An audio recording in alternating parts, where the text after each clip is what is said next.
Hi, so Daniel Hugo Maselli here, and today I really would love to talk about a topic that has been present for me for many years now. It is a topic that there's a tendency that I'm witnessing, or that I've been witnessing within the spiritual community or the New Age conscious communities that I find very alarming and honestly quite dangerous.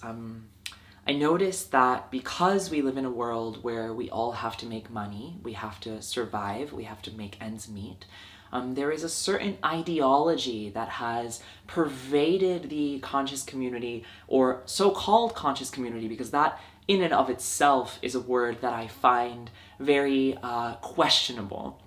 I don't particularly like that some people refer to themselves as being conscious, quote unquote, in comparison to other people. I find that that creates a certain sense of hierarchy. So let's just say people that really like to engage in activities such as yoga, spirituality, shamanism, so on and so forth, things that provide a sense of connection, that provide a sense of clarity, practices that allow people to feel more embodied and within themselves. Something that I find very challenging when I am confronted with people who belong to these types of circles is this idea that we create our reality, or the idea that you individually create your reality.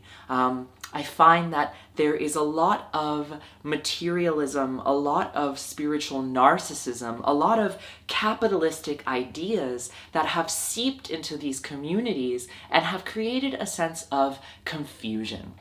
The confusion that I am here for my own personal gratification, that I am here to manifest my dreams. I see quite often a lot around money, how to make more money, how to have a thriving business, and it's very client-centered. And as much as I understand that we have to live in this world, we have to live in a world where we have to pay our rent, we have to pay for food, money is very necessary. I feel that it has somehow disconnected many of the people who belong to these communities to the essence of why we do these practices. Why is it that I am meditating? Or why is it that I am doing yoga? Or why do I participate in ceremonies to clear myself of maybe some blockages, some pain, so I could feel a deeper connection to the earth, to the living universe, and I can live my life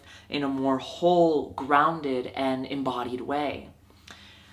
So one of my inherent beliefs is that when I do this work, it is not just for myself, it is for all of my relationships, and also taking into consideration that many of the people that attend these retreats, that attend these workshops, tend to be people of a certain privilege, especially taking into consideration that many of these events, many of the trainings, many of the retreats come at a certain cost value that is only accessible to a certain amount of people in the systems that we live in. Many times what I witness is that those that live in marginalized communities, such as people of color, or many of people that do not have the same access, like people with disabilities, so on and so forth, do not have the same outreach to a lot of these practices and tools because it is not inclusive, because we live in systems that have created inequality. So it ends up being that these spiritual, so on, practices tend to be only for a certain person from a certain social class that has the funds and the resources in order to attend such events. So when I see things such as you create your reality, and I find a lot of this life coach influencer culture, there is something inside of me that feels deeply upset, or feels a sense of this does not make any sense to me. In order to create or to work with reality or to even think about the connection that we have to the universe, we have to have all of our basic needs met. The reality is that if you look a certain way, if you're born into a certain body, if you have a certain name, or even a certain passport, you will be granted certain advantages in the system, and those advantages will give you an upper hand when it comes to being in society. I do believe that every single being in this world has the capacity to go against these certain frameworks of society and create together better futures. However, we cannot ignore systematic oppression. We cannot ignore marginalization. We cannot ignore that, yes, maybe if you have a certain mindset that will attract experiences into your life, but that for people who are born into certain bodies, they are by birth treated a certain way in society that is unfair, unjust, and does not grant them even the safety in their nervous system to begin to create the life of their dreams. So there is something about this that deeply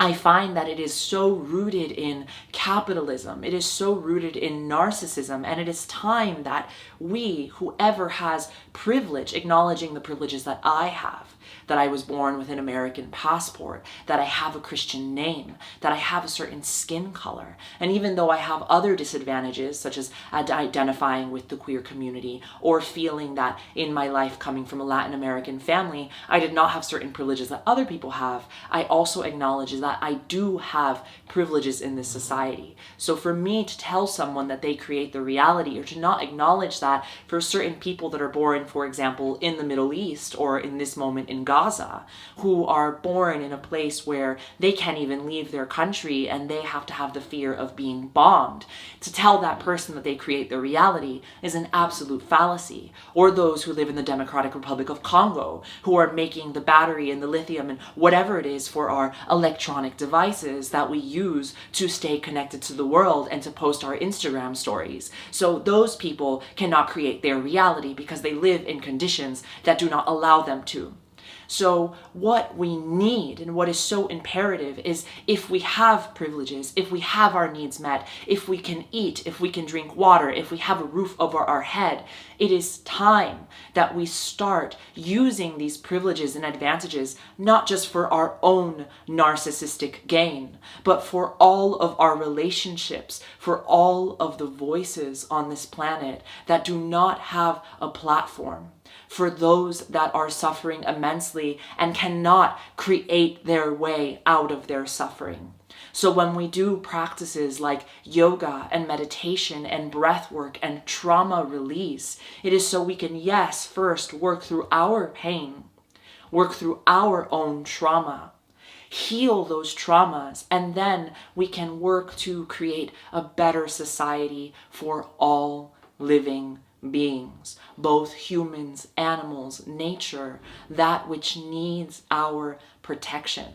So it is time that we get out of this business, money, client mindset, and we begin to think about how we can work together as a community so that we can all enjoy the same freedom and liberty.